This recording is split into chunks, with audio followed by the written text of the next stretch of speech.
Credevo, no, pensavo che io avevo un uomo che mi voleva bene. Paura che lui mi ammazzava me i bambini. È difficile non sentirsi in colpa. Mi ha massacrata di botte quando io sono venuta. Questi 30 anni sono stati molto violenti. Brucia nella stanza una candela accesa, il crocefisso tra le mani e la catena appesa. Ci vuole poco per finire, 2 metri sottoterra stesa, faccia deformata, 15ª ripresa.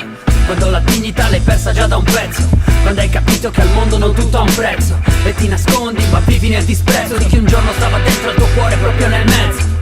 Paure che risucchiano i tuoi sogni come sanguisughe sulla pelle nuda dell'addome. Lei non capisce quanto le persone possano mentire a convenienza quando si parla d'amore. Vuole, o meglio voleva, passione e sentimento, emozionarsi almeno un giorno per un complimento. Sognava piali di rose ma ha avuto solo cemento, adesso è morta col tesoro che portava dentro.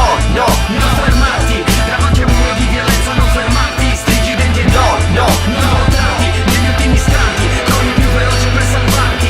In questo mondo circondato dall'indifferenza non ti salva il tribunale, l'avvocato, una sentenza. Non è un sorriso che applacca la sofferenza, non basta poi sul viso per lavarsi la coscienza. Verso sera suona rock su un giradischi, suo ritorno troppo sbronzo, troppo fatto, troppo whisky. Messi i suoi pensieri, guardi storti alle pareti, dove se rifletti parla e danzi tra gli spettri. Suo marito è imprenditore di successo, ormai da troppo tempo ha strozzato il sentimento. Essa è la finestra di un paese in decadenza, luci spenti sulla via, il quotidiana indifferenza. Tra le mura silenziose si consuma la violenza, c'è chi tira sul volume per lavarsi la coscienza. Sotto una tempesta di domande e di forze, stringe il suo cuscino, sente l'eco delle botte. Cammina sopra i tacchi a spiro, in equilibrio sbanda. La sua vita cade a pezzi ma non sa come affrontarla. Alle 7 del mattino lei si aspetta sui binari, con il cuore in tasca e la valigia tra le mani. Non fermarti davanti a un muro di violenza, non fermarti, stringi i denti e non voltarti negli ultimi istanti, corri più veloce per salvarti. In questo mondo circondato dall'indifferenza non ti salva il tribunale, l'avvocato, una sentenza. Non è un sorriso che applacca la sofferenza, non basta poi sul viso per lavarsi la coscienza. Stare in caserma davanti a un foglio bianco, con una penna trema versa lacrime sul banco.